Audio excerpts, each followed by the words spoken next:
Capacitors in different combinations with each other can present unique challenges in diagnosing circuits and measurements. So let's start with the series configuration.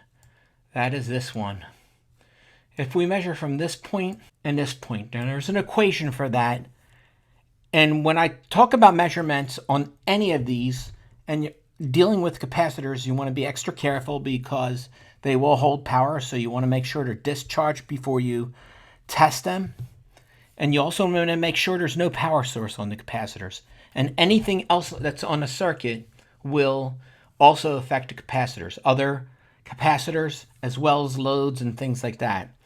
But anyway, back to this. If we go on these 2 points that I've indicated here, and assuming, let's say, these two capacitors are 10 microfarads each, then we would actually have 5 microfarads across this measurement. Now, technically, it would increase the voltage between them, but that wouldn't be a good way to do it because there could be subtle differences, and it would not be a very good thing to do. So typically, the circuit's not used much, so I'm not going to get into detail on the equation or anything like that. So now we'll proceed to the parallel circuit here, and sorry that I can't draw a good straight line here. I'll redraw it for you. There we go. Almost straight. So anyway, we have a battery source, but if you're going to do any measurements, you would disconnect that battery source. But this will be basically a circuit that's used quite a lot because it's kind of going to be used in power supplies and things like that. So capacitors in parallel like this is used a lot with some kind of load. And that's because what happens is they're all in parallel, and you have some kind of power rail here as well as the ground. And there's resistance on all these areas here between the different loads, and that's going to cause noise on the load because that resistance, as the power flows to the loads, it's gonna cause a variation in voltage. So the capacitors end up smoothing it out. So that's why you would see this particular circuit out a lot in power supplies and such as laptops. And I show 4 here, but you could have 1, you could have 2, you could have 10, you could have whatever. It all depends on the unique circumstances of the circuit.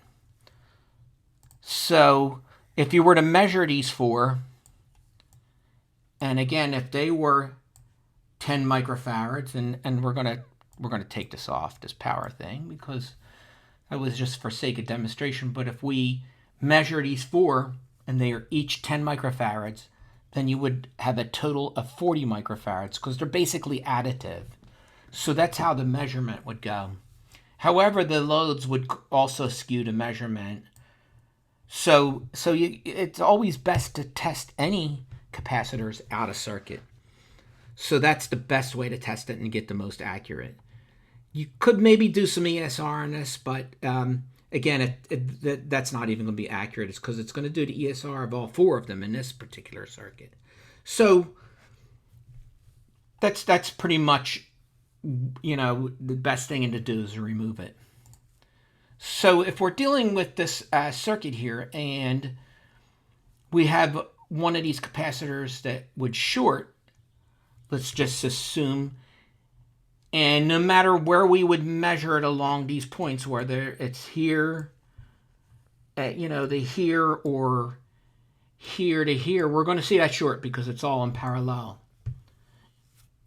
And that short is going to be seen throughout. So one of the ways to see where the short is power injection. But before I get too much into power injection, keep in mind that there's a short there. It could also be through the load. So it may not be the capacitor. It may be the load.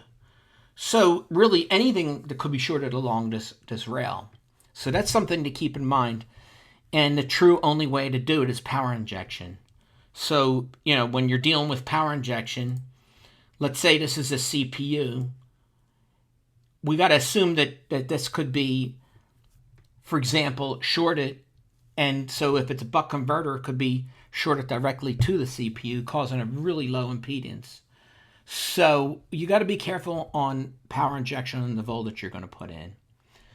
So that's the first thing. And what's going to happen during voltage injection, one of these components is going to get warm.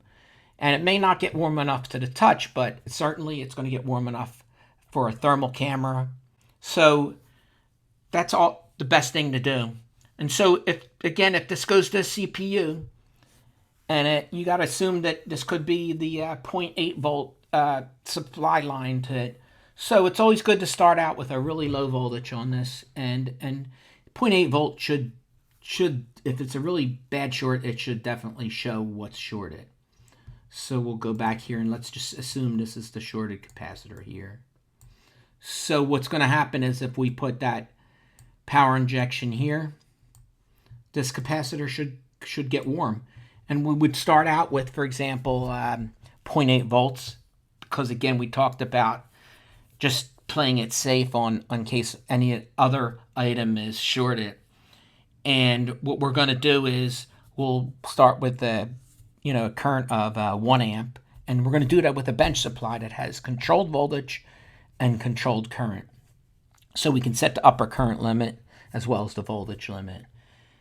And if the 1 amp doesn't show anything, because it's only really a little less than a watt, you can work your way up to 2 amps and even 3 amps. And at that point, you should start, seeing something on a thermal camera.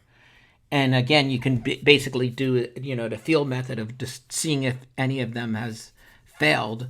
But that should pretty much be a giveaway. So that's the unique challenge in diagnosing stuff in parallel like this. But this is a common configuration, so it's something you really want to realize that's the best way for it.